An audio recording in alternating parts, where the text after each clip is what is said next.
أما بعد فقد قال الله الحكيم في كتابه الكريم بسم الله الرحمن الرحيم شهد الله أنه لا إله إلا هو والملائكة وأولو العلم قائما بالقسط صدق الله العلي العظيم. صلوات.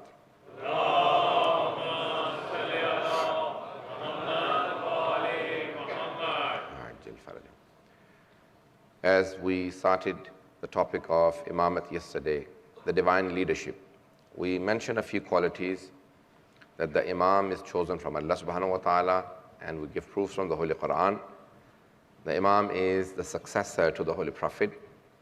And we said that the number of Imams are 12. That is what is mentioned in the Holy Quran, and also in many, many traditions, in Shia books and also Sunni books.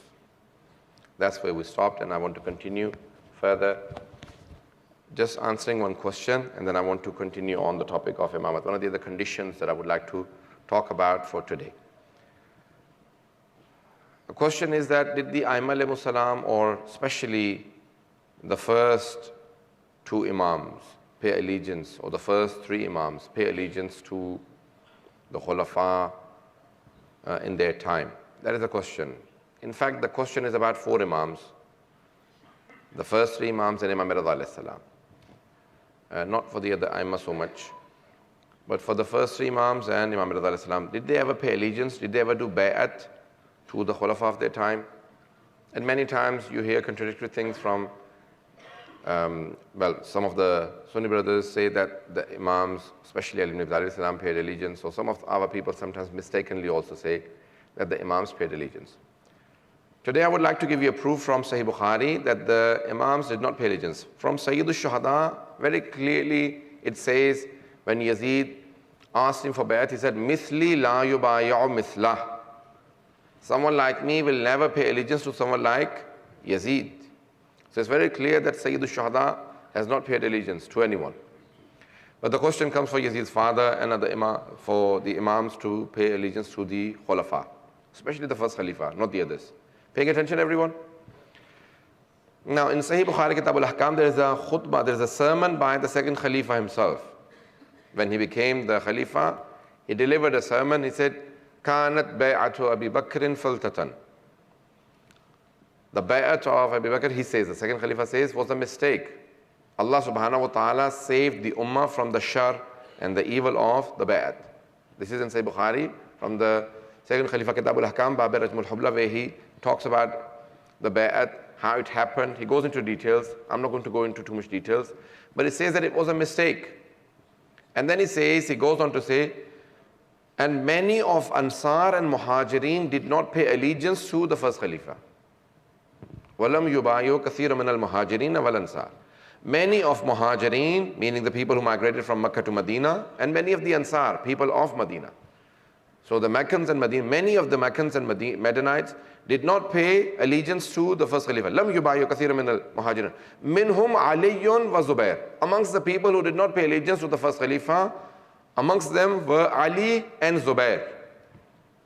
He says amongst the people who did not pay. Zubair was his son-in-law. Although he was his son-in-law, he never paid allegiance. Medina had two big tribes called Aus and Khazraj. The head of the Khazraj tribe was Hazrat Sa'd ibn Ubadah. Sa'd ibn Ubadah, till his death, never paid allegiance to the first Khalifa. So it is not only the Ahlul Bayt alayhimu salam who did not pay allegiance. It were many of the Sahaba who did not pay allegiance. Everyone with me so far? So it is not only just the Imams, it's not just Ali ibn Abi Talib or Imam Hassan and Hussein alayhimu salatu wasalam who did not pay allegiance, who did not do bay'at to the Khulafa. Many of the Sahaba, many of the companions of the Holy Prophet did not pay allegiance to the Khulafa till their death, like Sa'd ibn Ubadah radiallahu anhu, like Zubair, like Salman, like Abu Dhar, many others did not pay allegiance. So in Sahih Bukhari it says that Ali ibn Abi Talib and Zubair did not pay allegiance to the first Khalifa. So there are many other proofs that we can go into. Likewise, for Muawiyah, when he demanded the bay'at, they did not pay bay'at to him. When he asked for a peace treaty, yes, Imam Hassan al-Mujtaba signed the peace treaty, but he did not pay allegiance. And the conditions in that peace treaty tell you why the Imam alayhi salam had signed the peace treaty. Not that he was willing, but because he had submitted, Muawiyah had submitted and said, I accept all the conditions Unconditionally, I sign the papers and you can write the conditions. And hence the Imam left Kufa and went back to Medina. Had he paid allegiance, he would have taken up a position from Muawiyah, so he did not pay allegiance. Now, there is not much time for me to go into these details, but today one of the other conditions that I want to talk about for Imamat. Do I have everyone's attention so far? So we said that the first condition is that the Imamat is appointed. It's an appointment from Allah subhanahu wa ta'ala. Allah appoints the Imam. Allah has appointed the successors of all the prophets, and hence the successors of the Holy Prophet should be appointed by Allah subhanahu wa ta'ala. One of the conditions that we believe as Shia Ithna Ashari for the Imamat is infallibility, ismat. Anyone who is an Imam is ma'soom, is infallible. This is where we have a dispute with some of our Muslim brothers. Many of them believe that all of them believe that the successors don't have to be infallible. The successors of the Holy Prophet do not have to be infallible. But amongst our Sunni brothers, there are two schools of thought. One school of thought believes that the Holy Prophet himself was infallible, masoom. A second group says that no, he wasn't infallible. There is a third school of thought as well, who says that believe that the Holy Prophet, when delivering the message of Islam, he was infallible, but in his private life, he was not infallible. So there are three schools of thought. Did I convey that properly? So you all understand it now? So first school says that the Holy Prophet is not infallible, masoom, from our Sunni brothers. Second says that yes, he's infallible. Third group says that no, he's only infallible when he's delivering the message. When he says an ayat, he's infallible. In his private life, he can be fallible and can make mistakes. And they use different verses from the Holy Quran. For example, Abasa wa Tawalla, Surah 80. Bismillah ar-Rahman ar-Rahim. Abasa wa Tawalla, when he frowned and he turned around, he turned away from a blind person, Hazrat Abdullah ibn Maktoum. Abasa wa Tawalla an ja'ahu al-ama wa ma yudrika la'allahu yazakka wa yadhakkara fatanfa'u dhikra. I can't go into too much detail, but Hazrat Abdullah ibn Maktoum, who was blind, he came to a rich person who turned away from him. Do not make me say the name. So he came to a rich person, a companion of the Holy Prophet, and that companion turned around, turned away from him. So the surah came. He says, Abasa wa Tawalla, he frowned, he turned away. Does not say, you frowned, you turned away. I'm not sure if I convey. Many of you have already got to the point. The Holy Quran was revealed to the Holy Prophet. So Allah subhanahu wa ta'ala says, Fala wa rabbika, I swear by your God. Whenever Allah says you, it means the Holy Prophet. Here it says he frowned, he turned away. He turned his face away from the blind person who had come to him who was poor. So it is not the Holy Prophet, Aimma Ahl Bayt alayhimus salam, because you see, we do not believe in Hasbuna Kitabullah, the book of Allah is sufficient. We believe that the Holy Prophet left behind the book of Allah with the Ahlul Bayt alayhimus salam. They will explain the verses of the Holy Quran. Our Sunni brother says that this surah is for the Holy Prophet. When we ask these six Imam Ja'far as-Sadiq alayhi salatu wasalam,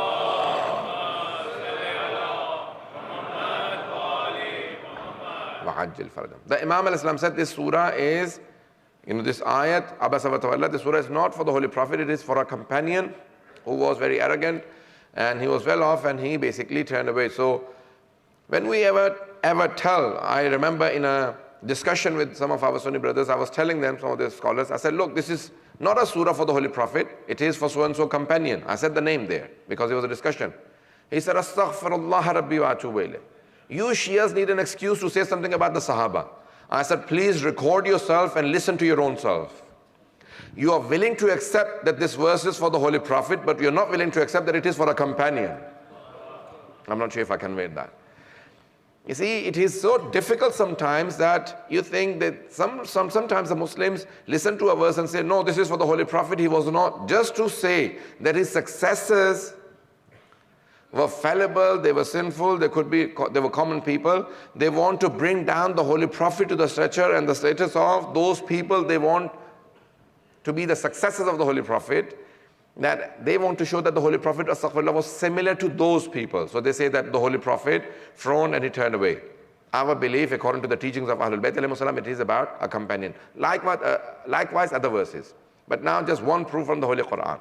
So the Holy Quran says that وَمَا مُحَمَّدْ إِلَّا رَسُولٌ قَدْ خَلَتْ مِنْ قَبْلِهِ الرُّسُولُ أَفَإِمَّاتُ وَقُتِلْ لَنْقَلَبْتُمْ إِلَىٰ أَعْقَابِكُمْ. Muhammad is nothing but his messenger. Allah does not say he is not Rasul. He says, no, Muhammad is nothing but a messenger. Please pay attention. There is a personal stature of a person, and whenever you want to talk about the personal life of someone, you call them by their name. And then there is a status. For example, a person is principal, you say sir, for example, I don't know, at the school.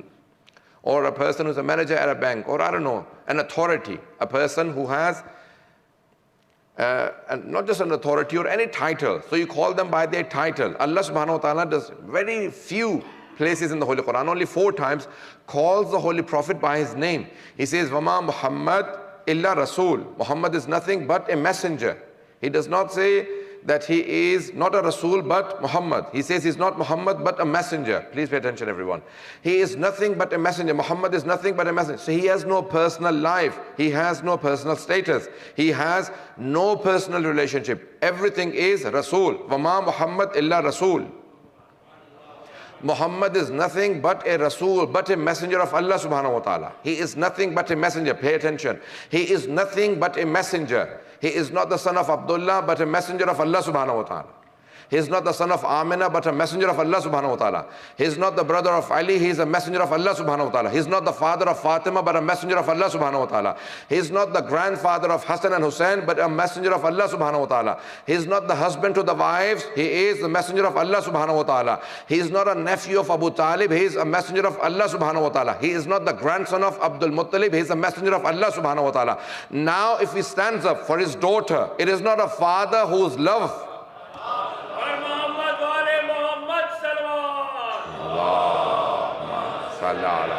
Muhammad. It is not the father's love that instigates him to stand up for his daughter. It is the messenger of Allah subhanahu wa ta'ala who's standing up for Fatima to Zahra. If he picks up Ali ibn Abi Talib in his hands and he says, Man kuntu mawla fahada aliyun mawla. It is not a brother speaking for another brother. It is the messenger of Allah subhanahu wa ta'ala speaking for Ali ibn Abi Talib. And if he ever picks up his grandsons, Hassan and Hussein, and places them on his shoulder, it is not the grandfather, it is messenger of Allah subhanahu wa ta'ala. Because Allah.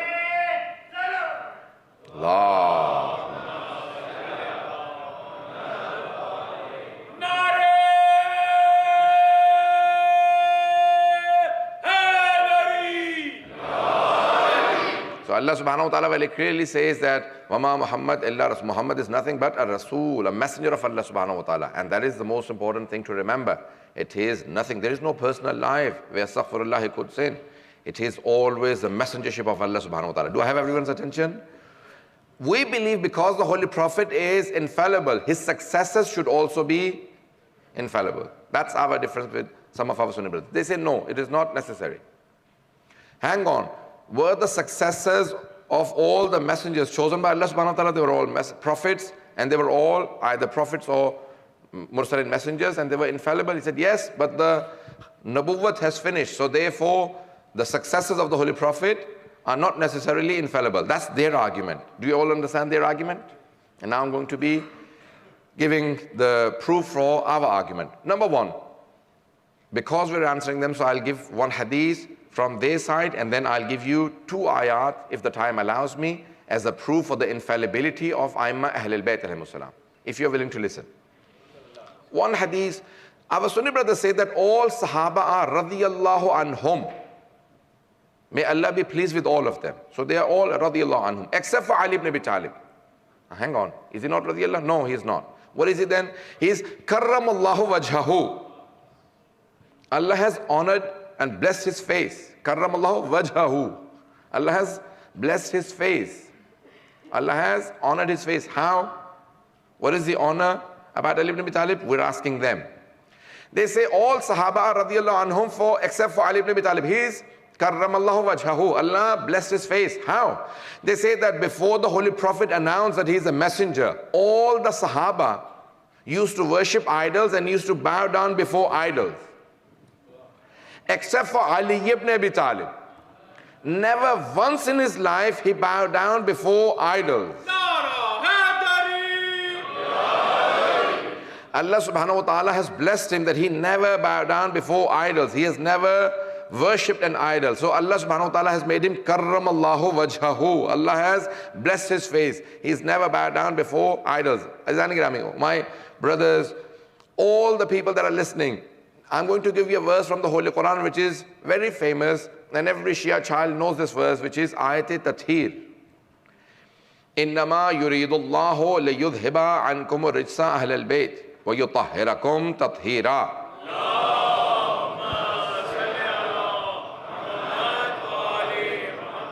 وَعَجِّلْ فَرَجَهُمْ.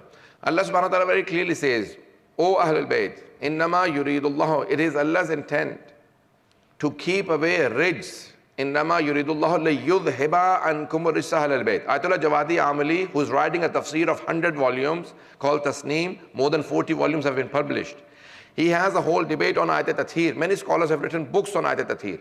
He says, Allah subhanahu wa ta'ala says, إِنَّمَا يُرِيدُ اللَّهُ لِيُذْهِبَ عَنْكُمُ الرِّجْسَ أَهْلَ الْبَيْتِ. O Ahlul Bayt, it is Allah's intent to keep away the rijs, the filth, whatever you want to translate rijs as, the filth.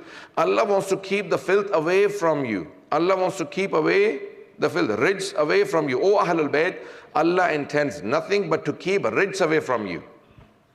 He does not say, O Ahlul Bayt, Allah intends to keep you away from rijs. Pay attention. Ayatollah Jawadi Amli argues, Allah does not say, O Ahlul Bayt, Allah intends to keep you away from rijs, from filth.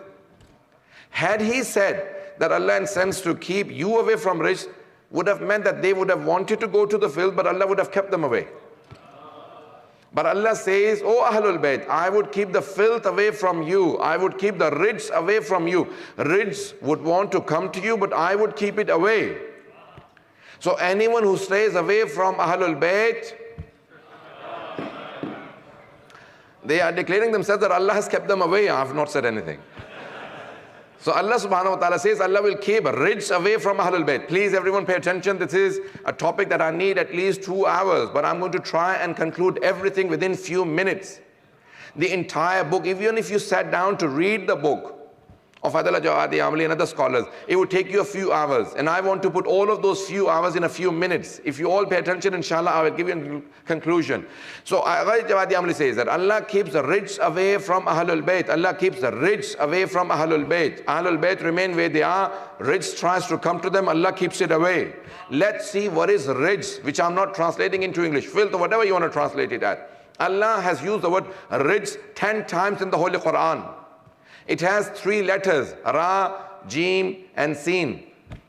There are 3 letters in this word, rijs, filth. Allah says, I'll keep away all the rijs. 2 verses I'll very quickly give you.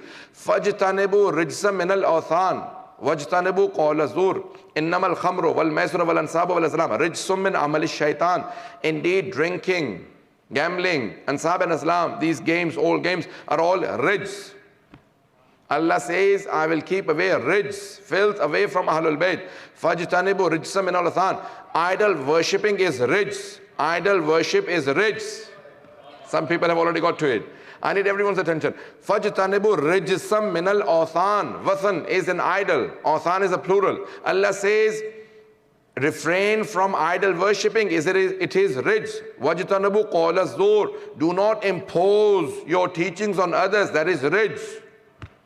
These 2 things have been regarded as rijs. So idol worshipping is rijs. Idol worshipping is rijs. Allah says, I will keep away all rijs. I just told you that all of our Sunni brothers say all Sahaba are radiyallahu anhum, except for Ali ibn Abi Talib. He is karramallahu wajhahu. If you want to see who the Ahlul Bayt are, then look at their past life. If they were ever mushrik, then they would never ever be amongst Ahlul Bayt. Because Allah says, I will keep away rijs. Idol worshipping is rijs. It was only Ali ibn Abi Talib who refrained from all sorts of rijs. Refrained from all sorts of idol worshipping. If you ever have a dispute, if a person, if a man or a woman is amongst Ahlul Bayt or not, then look at their past life. If they were ever a mushrik, then they are not amongst Ahlul Bayt. I couldn't convey that. If they were ever mushrikeen, because Allah says, Idol worshipping is rich. Please pay attention now. I'm going to conclude it.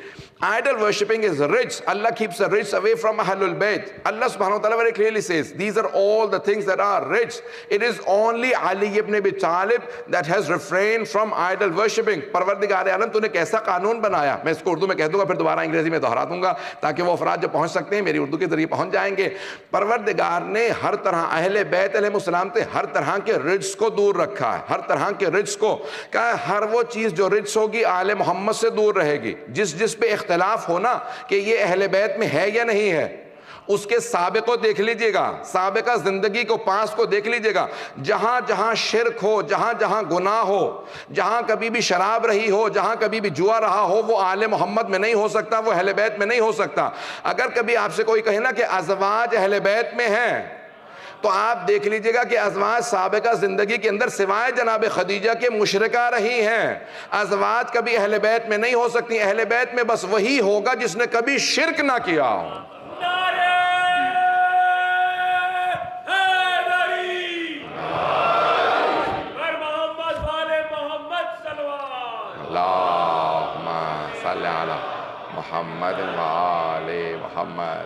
I'm not sure if I should translate that into English. The people who have got to it, and if you couldn't get to it, but remember one thing. Allah subhanahu wa ta'ala has very clearly announced that it is rich that He keeps away. And anything which is shirk, on all those sins that Allah has counted. In one verse He counts 4 sins. In the other one He counts 2. In all other verses He counts many, many sins. And He says that He will keep away rijs. And the rijs is sin. Rijs is something that takes you away. On the first majlis I had said, one thing that everyone agrees is adalat, which is good, and dhulm, which is evil. Now today I want to again prove to you that adalat is with Ahlul Bayt alayhimus salam and dhulm is away from Ahlul Bayt alayhimus salam. And the verse that I want to use is the verse that you always hear from Surah number 2, which I've also recited. Inni ja'aluka linnasi imama qala wa min dhurriyyati. And I'm going to try and connect these 2 verses and that hadith. Qala wa min dhurriyyati. Allah subhanahu wa ta'ala said, I'm appointing you as an imam. He said, will this imamat continue in my progeny? Qala la yanalu ahdi dhalimin. Indeed, my covenant, meaning imamat, will not get to dhalimin, the ones who do dhulm, the ones who ever oppress, the one who have dhulm in their life, oppression. There are 3 types of dhulm in the Holy Quran. One is upon Allah subhanahu wa ta'ala. When you have a wrong belief about Allah, then that is dhulm on Allah subhanahu wa ta'ala. Ya bunayya la tushrik billah, inna shirka la dhulmun azim. O my son, O my beloved son, Hazrat Luqman says to his son in Surah Luqman, do not ever do shirk. Do not associate anyone with Allah subhanahu wa ta'ala. Because indeed, shirk is dhulm upon Allah subhanahu wa ta'ala. Inna shirka la dhulmun azim. So there is dhulm upon Allah subhanahu wa ta'ala. Then there is dhulm upon the creation of Allah subhanahu wa ta'ala. Everyone paying attention? Then there is shirk. First is shirk, which is dhulm on Allah. And then there is dhulm on the creation of Allah subhanahu wa ta'ala. That could be on anyone. That could be on a prophet, imam, or common people. On the creation. That we all understand. The third dhulm is on oneself. When you sin, then you are oppressing yourself. Rabbi inni zalamtu nafsi. The Holy Quran uses. Rabbi inni zalamtu nafsi. Oh Allah, I have oppressed myself. When you sin, you're oppressing your own nafs, your own soul. So when you sin, that is an oppression on self. There are 3 types of dhulm. Allah subhanahu wa ta'ala says, La yanalu ahdi dhalimin. My covenant will not reach dhalimin.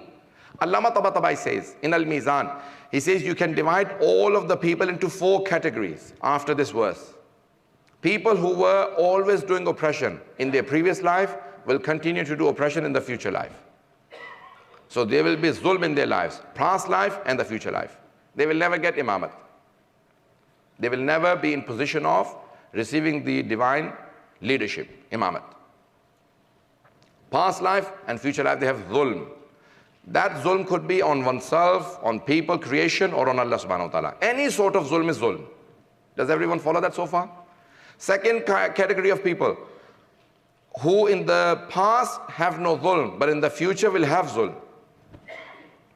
They cannot receive imamat because they have zulm in their life. The third category is of the people who have zulm in the past but not in the future. These people may have repented. They may be adil because they have repented. But again, they are not the people who deserve imamat because in their past life, they have zulm. Now the fourth category of people who have no zulm in the past and no zulm in the future. These are the people who have not oppressed Allah, the people, or themselves. So meaning they have no sins whatsoever because they have not oppressed anyone. This is the category that only receives, there is the only category that can receive imamat. The ones who have no zulm in any part of their life are the only ones that can be regarded as infallible. Allah matabatwai. From this small part, a short part of the verse, La yanalu ahdid zalimin. From these 4 or 5 words, he proves infallibility. I'm not sure if I conveyed that, but if I haven't, then please do look into Al-Mizan because first part has been translated. This first surah has, the second surah, Surah Baqarah, verse number 124. You will read it there in more detail. But there's all of these 2 verses and that hadith proves infallibility. The successors have to be infallible. There should be no dhulm in their life, in beliefs, practices, on other people, and on their personal life, on their spirituality. Any sort of zulm takes you away from infallibility. Without zulm, you become adil and also masum, infallible. If your life is completely vacant and away from any category, any part of zulm. I would like to take another probably 5 minutes in English before I transfer to Urdu. Will you all pay attention? Say loud salawat for the sake of Muhammad wa alihi.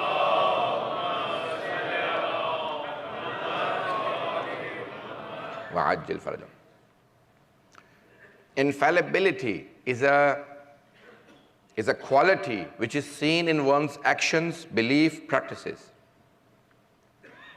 How would you prove infallibility, if a person is infallible or not? Number 1, none of the Muslims believe that the Sahaba were infallible. We all agree upon that. There is no dispute between Shias and Sunnis on the fallibility of Sahaba. The difference is they believe that no, as-Sahaba kulluhum udul. They're all adil, they're all just, they're all fair. We believe no. What is the hadith they use? They use a hadith from the Holy Prophet, which is a fabricated hadith according to, even though I don't want to go too much into this now, but just one hadith. They say, Ashabi kan nujum bi ayyihim iqtadaytum ahtadaytum. The example of my Sahaba, companions, is like stars. Whichever one you follow, you will be guided. So they use this hadith, this is a fabrication, and they say that all Sahaba are adil, not masum, adil. They say all Sahaba are equal. They're all adil and they're all equal. I'll just give you one small verse from the Holy Quran. Surah Al-Imran, the beginning of the 3rd juz, the 3rd part of the Holy Quran. 3rd surah, Surah Al-Imran. It says, Tilka rusulu faddalna ba'dahum ala ba'd. Those messengers that we sent, we made some better than the others. Faddalna ba'dahum ala ba'd. We made some greater than the others. I'm not sure if some have already got to it. Tilka rusulu faddalna ba'dahum ala ba'd. Minhum man kallam Allah. Some of them spoke with Allah subhanahu wa ta'ala, like Musa. Some had wahi from Allah subhanahu wa ta'ala. Allah says they were all infallible, but they were not equal. Some were better than the others. All Muslims agree that the Prophet, well, to some extent except for Wahhabis or Takfiris, all of the Muslims agree that the Anbiya, prophets and messengers were infallible. If all Anbiya, prophets were infallible and they were not equal, although they were all infallible, but they were not equal. Allah says, Tilka rusulu faddalna ba'dahum ala ba'd. I made some better than the others. They were not all equal. If all of them were infallible and they were not equal, then the Sahaba who are not even infallible, how could they all be equal? This is the Holy Quran that says Anbiya are not all equal. Then Sahaba cannot be all equal. Especially if one murders the other. The one being murdered is also Sahabi. And the murderer is also Sahabi, according to the definition of our Sunni brothers, not according to our definition. Our definition is not that anyone who sees the Holy Prophet and says Shahada is a Sahabi. That's not our definition. That's the definition of our Sunni. They say that so long as a person says, Ashhadu an la ilaha illallah wahdahu la sharika lahu wa ashhadu anna Muhammadan abduhu wa rasuluhu, and looks at the Holy Prophet once in their lifetime, that is a Sahabi. We say no. Sahabi, a companion of the Holy Prophet, has to be adil for him to be radiyallahu anhu. Anyone who just looks at the Holy Prophet, that is not sufficient for them to just say shahada. And I'm going to say the other part in Urdu, which I fear that probably inshallah, some of you inshallah will understand. بھائیوں کی definition یہ ہے, تعریف یہ ہے صحابی کی, وہ کہتے ہیں کوئی بھی کلمہ پڑھ کے رسول خدا کو ایک مرتبہ دیکھ لے وہ صحابی. عزیزان گرامی, ایسا معاملہ نہیں ہے کہ ہم صحابہ کو نہیں مانتے, ہم صحابہ کو مانتے ہیں, لیکن ہم ہر کسی کو صحابی نہیں مانتے. ہم صحابہ کو مانتے ہیں لیکن ہم ہر کسی کو صحابی نہیں مانتے. عزیزان گرامی, آئیے ذرا دوبارہ غور کیجئے گا. عزیزان گرامی, میں خود اپنا عقیدہ پیش کر رہا ہوں, آپ یہ تعجب کریں گے, میں آپ کی بات نہیں کر رہا ہوں, میں اپنا عقیدہ پیش کر رہا ہوں. میں اپنے آپ کو صحابہ کے قدموں کی خاک بھی نہیں سمجھتا, لیکن ایک شرط ہے کہ جناب فاطمہ ان سے راضی ہوں.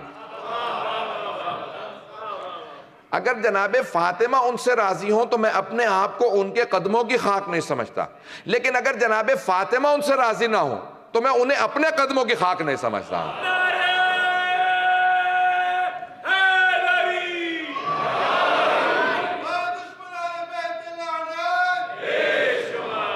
عزیزان گرامی, یہ پورا نظام ہے کہ صحابی کی ڈیفینیشن کیا ہے. ہم صحابہ کو مانتے ہیں لیکن ہم صحابہ کو نہ وہ بھی معصوم نہیں مانتے, لیکن وہ کہتے ہیں سب کے سب عادل ہیں, برابر ہیں. بھئی قاتل بھی کیسے رضی اللہ ہو سکتا ہے, مقتول بھی رضی اللہ ہے؟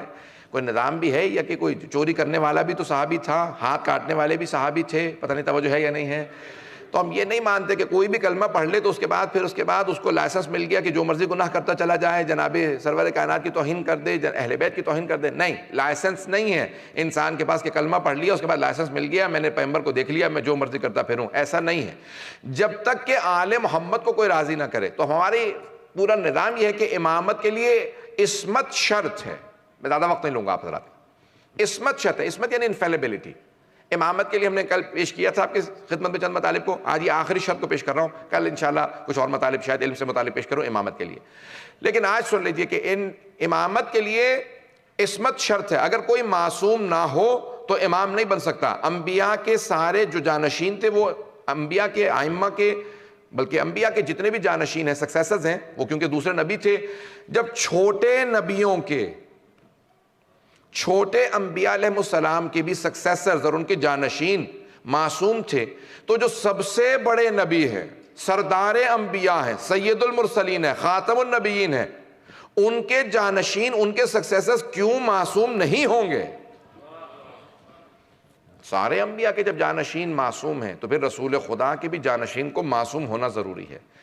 When all the prophets, even the small prophets, their messengers, their successors were infallible, then why will the successors of the greatest prophet, the master of all the prophets, Sayyidul Mursaleen, why will his successors not be infallible? کیوں ان کے, تو اب یہ ہمارا بنیادی اختلاف ہے. وہ کہتے ہیں کہ نہیں عصمت شرط نہیں ہے, ہم کہتے ہیں عصمت شرط ہے. معاملہ کیا ہے؟ اور یہاں تک کہ بہت سے لوگوں نے کہا کہ رسول خدا کی بھی عصمت کا انکار کر دو. نہ رسول خدا کو ہم معصوم مانیں گے, نہ ماننا پڑے گا کہ ان کے جانشین کو معصوم ہونا چاہیے. بات واضح ہو رہی ہے؟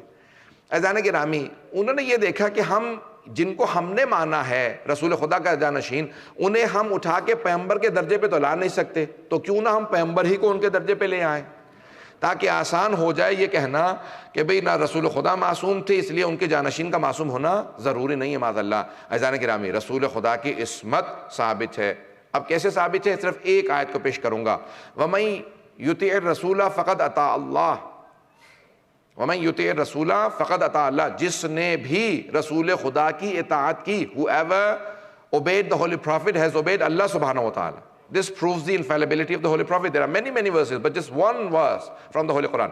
وَمَن يُطِعِ الرَّسُولَ فَقَدْ أَطَاعَ اللَّهَ. Whoever has obeyed the messenger has obeyed Allah subhanahu wa ta'ala.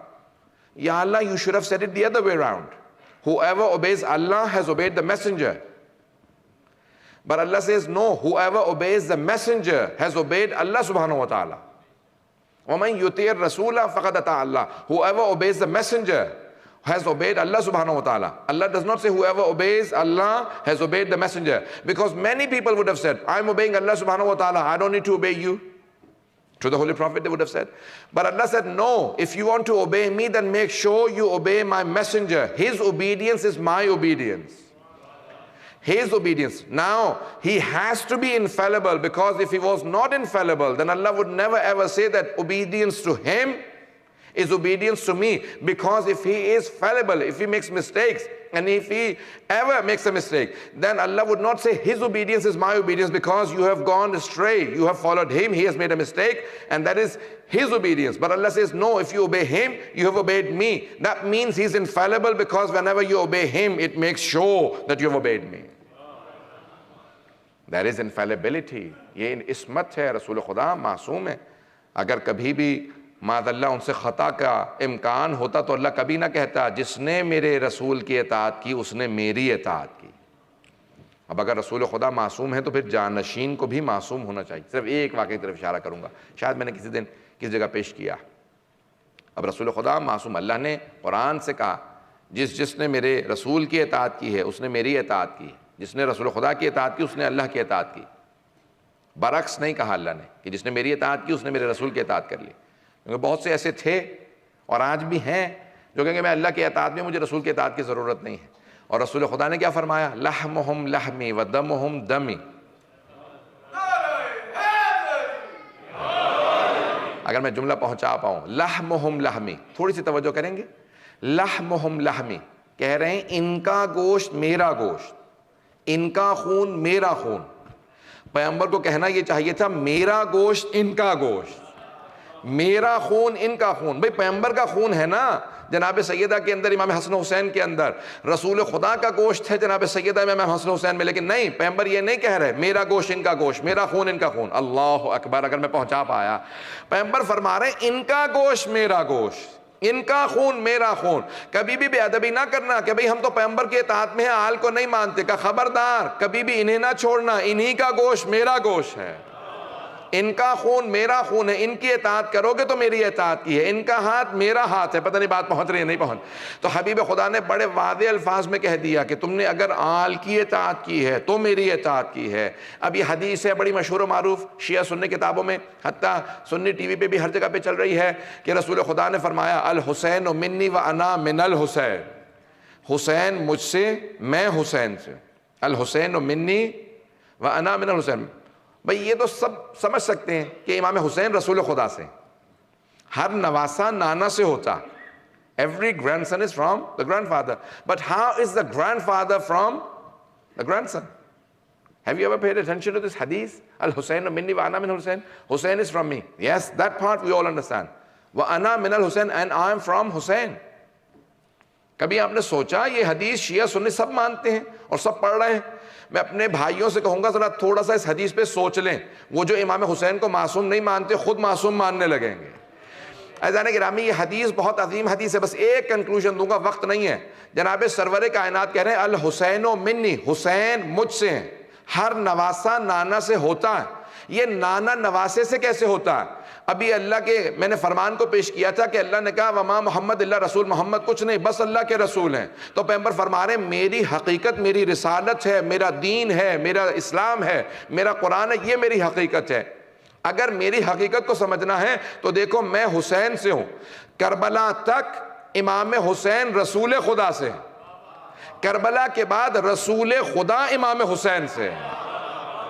کیونکہ کربلا کے میدان میں جناب سید الشہداء نے رسالت کو بھی بچایا, امامت کو بھی بچایا, ولایت کو بھی بچایا, قرآن کو بھی بچایا, عصمت کو بھی بچایا, نماز کو بھی بچایا, دین کو بھی بچایا. یہ جو کچھ باقی ہے واقعہ کربلا کی وجہ سے. اب رسول خدا فرما رہے ہیں میری حقیقت میرا دین ہے اور میرا دین حسین کی وجہ سے, اس لیے میں حسین سے ہوں. اللہم صلی علی محمد وآلہ.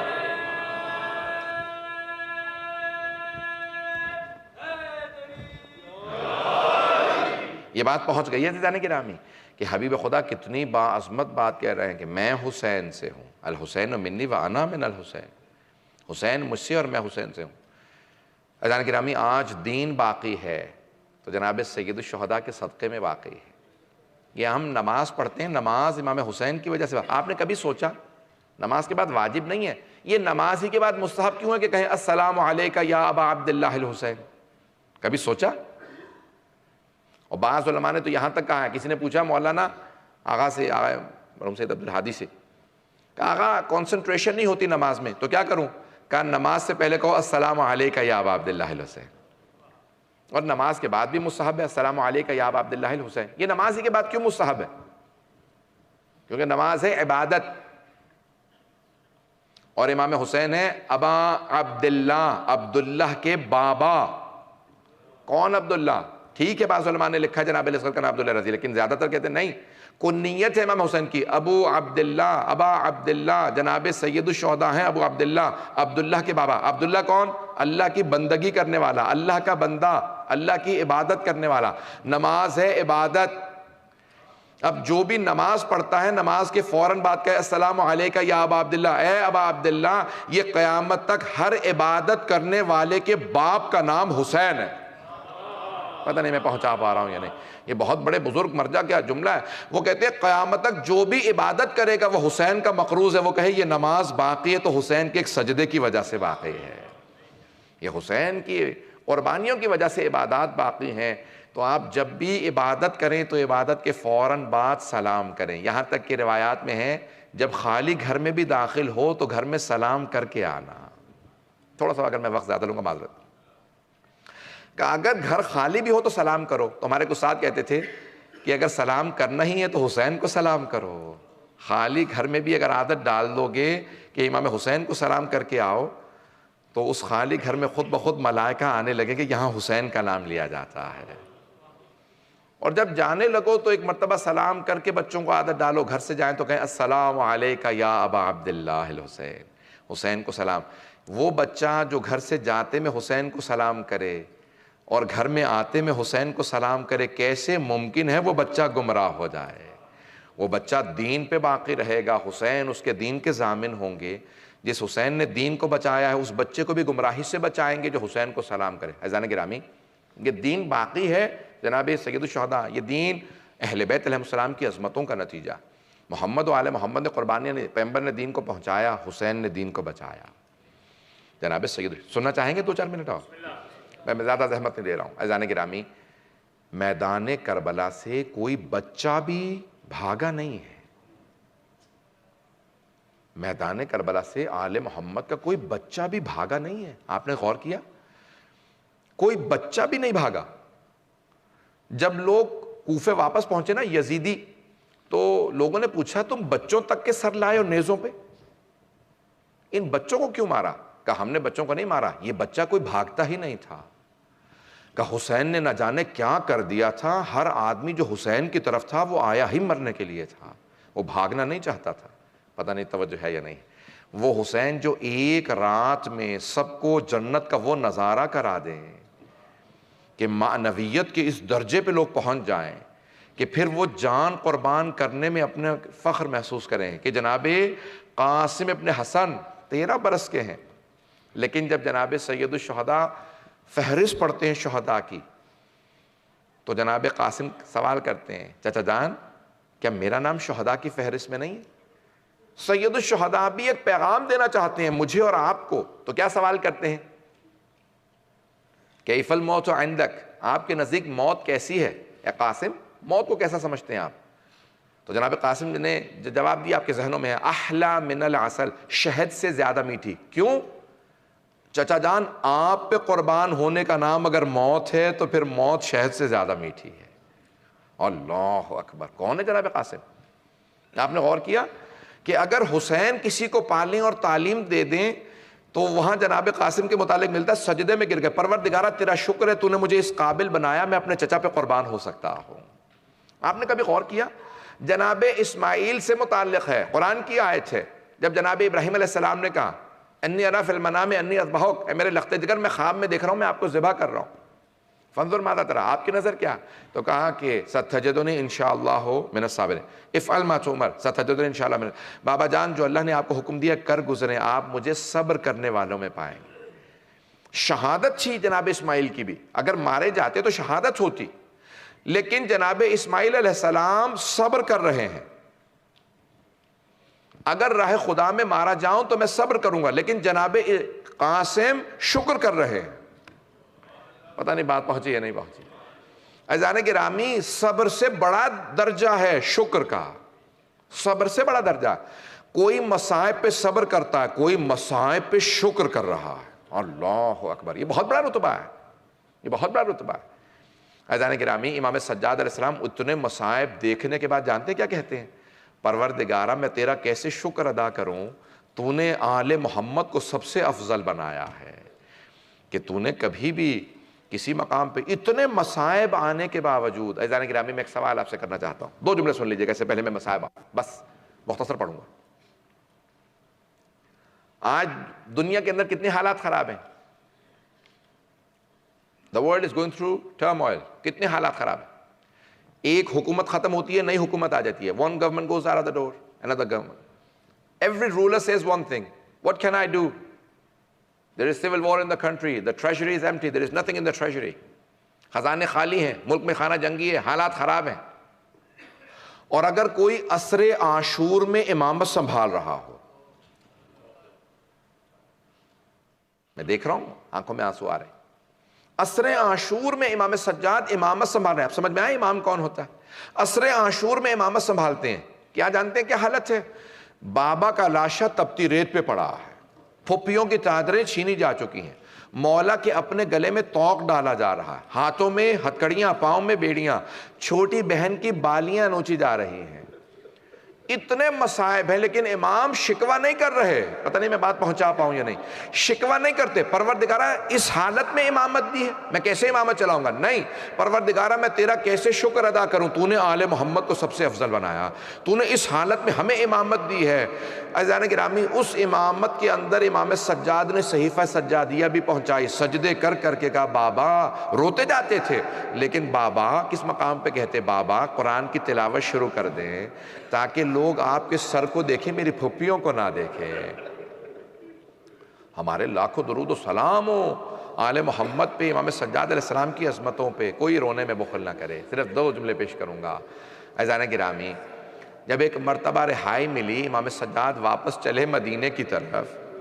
میں 40 کے مصائب تو پرسوں پیش کروں گا، انشاءاللہ آفٹرنون میں پیش کروں گا، لیکن آج جب بیویاں واپس جا رہی تھیں نا، تو ایک مرتبہ جب مدینے پہنچے، امام سجاد نے کہا ایسا نہ ہو کہ کوئی ہمیں دیکھنے کے بعد مر جائے، یہ کس حالت میں واپس آئے ہیں. بیویاں 42 بچے لے کے گئی تھی. There were 42 children with the Ahl al-Bayt when they left Medina. When they came back, less than 10 children only lived. 10 سے بھی کم بچے تھے جو زندہ تھے. پتہ نہیں میں کیسے پہنچاؤں گا. مولا نے کہا ایسا نہ ہو کوئی مدینے میں مر جائے. کہا پہلے مدینے میں اعلان کر دو. کس سے کہا؟ بشیر ابن جزلم سے کہا. بشیر جا کے مدینے میں اعلان کر دے کہ مولا حسین مارے گئے، میرے بابا حسین مارے گئے ہیں. بشیر ممبر رسول پہ کھڑا ہوا اور ایک مرتبہ اعلان کیا، الا یا اہل یثرب لا مقام لکم بہا قتل الحسین بکربلا. نہیں کہا مدینے والوں، کہا او یثرب والوں. نبی کی وجہ سے اس شہر کا نام رکھا تھا مدینۃ النبی، نام پلٹا کے یثرب کر دو. اب یہ مدینہ نہیں رہا، کیونکہ مسلمانوں نے ہی اپنے نبی کے نواسے کو مار دیا. یہ مدینہ نہیں رہا، یہ دوبارہ یثرب ہو گیا. یہ مسلمان رسول خدا کے نواسے کے قاتل بن گئے ہیں. بڑا سخت جملہ ہے کہ الا یا اہل یثرب لا مقام لکم بہا قتل الحسین بکربلا. مسجد نبوی کے ساتھ جو پہلا گھر ہے نا، جہاں پہ آج لکھا باب جبرائیل، وہ جناب امیر المؤمنین کا گھر تھا. جانتے اس گھر میں کون تھا؟ جناب ام البنین. جناب ام البنین نے صرف اتنا جملہ سنا، قتل الحسین بکربلا. جناب ام البنین کی آنکھوں میں موتیا اتر آیا تھا. She had lost her sight. اس وقت وہ دیکھ نہیں پاتی تھی. اپنے پوتے کو آواز دی. کہ پوتے سے کہا فضل مجھے فوراً مسجد نبوی لے چل. بی بی نے سر پہ برقع رکھا، ہاتھ میں عصا لیا، پوتے کے کاندھے پہ ہاتھ رکھا کہ مجھے مسجد نبوی لے چل. جیسے ہی بی بی مسجد میں آئی، بشیر سے سوال کیا، بشیر یہ کون سا حسین مارا گیا؟ بشیر نے کہا بی بی آپ کو نہیں پتا، نواسہ رسول حسین مارا گیا، علی کا لال حسین مارا گیا، زہرا کے دل کا چین حسین مارا گیا. جناب ام البنین کی آنکھوں میں آنسو آ گئے. ایک جملہ کہا کہ بشیر میں کیسے مان لوں عباس کے ہوتے ہوئے حسین مارا گیا؟ بشیر نے کہا نہیں بی بی آپ نے صحیح نہیں سنا، پہلے عباس مارے گئے تھے، بعد میں حسین مارے گئے۔ ایک مرتبہ جناب ام البنین نے کہا کہ بشیر میں کیسے مان لوں علی کا شیر بیٹا عباس جنگ نہ کر سکا؟ بشیر نے کہا بی بی جب عباس کے سر میں گرز لگا تو عباس گھوڑے کی زین پہ سنبھل نہیں سکے، گھوڑے سے گر گئے۔ جناب ام البنین ابھی بھی سوال کر رہی ہیں کہ بشیر میں کیسے مان لوں علی کا بیٹا عباس گرز کا وار نہ روک سکا؟ بشیر تو عباس کو جانتا نہیں ہوگا، بشیر میں عباس کی ماں ہوں، بشیر میں نے خود دیکھا ہے عباس 2 انگلیوں سے گرز کو زمین پہ پھینکتا تھا، بشیر میں نہیں مان سکتی عباس گرز کا وار نہ روک سکا۔ اب بشیر سنبھل کے بولنے لگا، کہا بی بی جب عباس کے سر میں گرز لگا عباس کے بازو نہیں تھے، عباس کے بازو قلم ہو گئے تھے، ہاتھ کٹ گئے تھے۔ بس بھئی جب یہ جملہ سنا جناب ام البنین کے ہاتھ سے عصا گر گیا، بی بی زمین پہ بیٹھ گئی، رونے لگی، ماتم کرتی جاتی تھی، کہتی جاتی تھی واہ عباسا واہ عباسا۔ اب بشیر نے پوچھا بی بی کیا بات ہے، کیا بیٹے کی شہادت برداشت نہیں ہوئی؟ جناب ام البنین نے کہا کہ بشیر تو نے میرا کلیجہ چھلنی کر دیا۔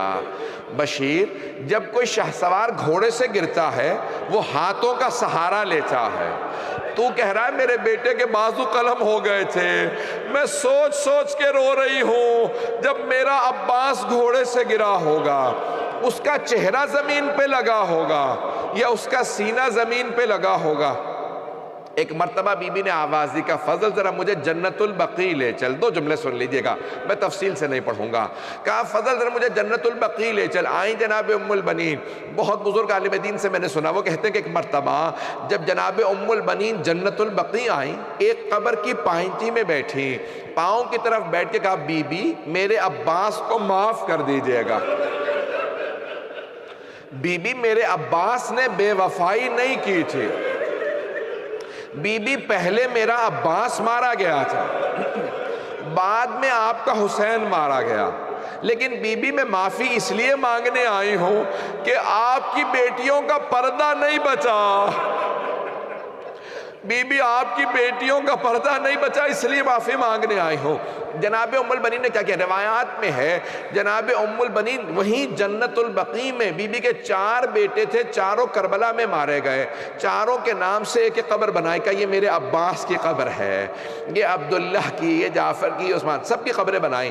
پھر ایک مرتبہ کہا او میرے شیرو میں تم پہ گریہ نہیں کروں گی، میں تم پہ نہیں روؤں گی کیونکہ تمہاری ماں زندہ ہے۔ پھر بی بی اپنے ہاتھ سے ایک 5ویں قبر بناتی، کہتی یہ میرے مولا حسین کی قبر، رو کے کہتی مولا میں آپ پہ گریہ کروں گی کیونکہ آپ کی ماں فاطمہ زندہ نہیں، میں آپ پہ گریہ کروں گی۔ الا لعنت اللہ علی القوم الظالمین وسیعلم الذین ظلموا ای منقلب ینقلبون۔ پروردگارا واسطہ جناب ام البنین کے مصائب کا۔ جب جناب ام البنین نے سنا نا کہ بی بی آ گئی ہیں مدینے میں، کیونکہ ابھی مدینے سے باہر تھی، فوراً بی بی آئیں روضہ رسول پہ جناب زینب کبریٰ سے ملنے کے لیے۔ جیسے ہی جناب ام البنین پہنچیں تو جناب زینب سے کہا بی بی میں آپ کو حسین کا پرسہ دینے آئے۔ جناب زینب نے کہا اماں میں آپ کو عباس کا پرسہ دیتی ہوں۔ جیسے کہا نا میں آپ کو عباس کا پرسہ دیتی ہوں، جناب ام البنین نے کہا مجھے کوئی عباس کا پرسہ نہ دے، جو بھی پرسہ دینا چاہتا ہے مجھے میرے مولا حسین کا پرسہ دے، میرے سارے بیٹے حسین پہ قربان، میں صرف مولا حسین کا پرسہ لوں گی۔ پروردگارا واسطہ اس ماں کی عظمتوں کا، جناب ام البنین کی عظمتوں کا واسطہ، کسی کی حاجت کو رد نہ فرما، باب الحوائج کا واسطہ پروردگارا، ان کی آنکھ میں لگے تیر کا واسطہ، تمام کے تمام مومنین کو امام زمانہ کا ظہور دیکھنا نصیب فرما، دشمنان اہل بیت کو نیست و نابود فرما، داعش و طالبان کو آل سعود کو غارت فرما، مومنین کی حفاظت فرما، پروردگارا جو ہاتھ بلند ہیں کسی کو رد نہ فرما، جتنے مومنین مریض ہیں سب کو شفائے کاملہ عاجلہ عنایت فرما، پروردگارا سب کو جو بھی حاجات ہے سب کی حاجات پوری فرما، جنت البقیع جنت معلیٰ دوبارہ تعمیر ہوتا دیکھنا نصیب فرما، ہمارے مقامات مقدسہ کی حفاظت فرما، خصوصاً عراق و شام کے تمام روزوں کی حفاظت فرما۔ پروردگارہ اس امام بارگاہ کو ترقی عنایت فرما، خدمت کرنے والوں کی توفیقات میں اضافہ فرما، اپنی اپنی حاجات طلب کر لیجیے گا۔ بس ایک آخری واسطہ دے رہا ہوں، پروردگارہ جناب عباس علیہ السلام کو اپنی بھتیجی جناب سکینہ سے بڑی محبت تھی۔ آپ جب بھی علم اٹھاتے ہیں نا تو اس پہ مشکیزہ ہوتا ہے، اس مشکیزے کو آپ نے کبھی غور کیا؟ یہ چچا بھتیجی کے رشتے کا نام ہے۔ علم پہ ایک مشکیزہ، پروردگارہ واسطہ مولا عباس کی وصیت کا، کہا مولا حسین سے کہا، جناب عباس نے کہا مولا میرے لاشے کو خیمے میں نہ لے جائیے گا۔ کہا کیوں عباس؟ کہا مولا مجھے سکینہ سے شرم آئے گی، میں پانی کا وعدہ کر کے آیا تھا، میں پانی نہیں لے جا سکا۔ پروردگارہ جناب عباس کی عظمتوں کا واسطہ ہم سب کی عاقبت بخیر فرما، ہمارے مرحومین کے درجات بلند فرما، ان کی قبروں کو منور فرما۔ آج جس مومن کو دفنایا گیا یہاں پہ اور بہت سے جو مومنین مرحومین ہیں سب کے درجات بلند فرما، ان کی قبروں کو منور فرما، جتنے بھی زائرین کربلا جا رہے ہیں ان سب کی حفاظت فرما۔ ربنا تقبل منا انك انت السميع العليم بحق محمد وآلہ الطیبین الطاہرین المعصومین۔ ماتم حسین۔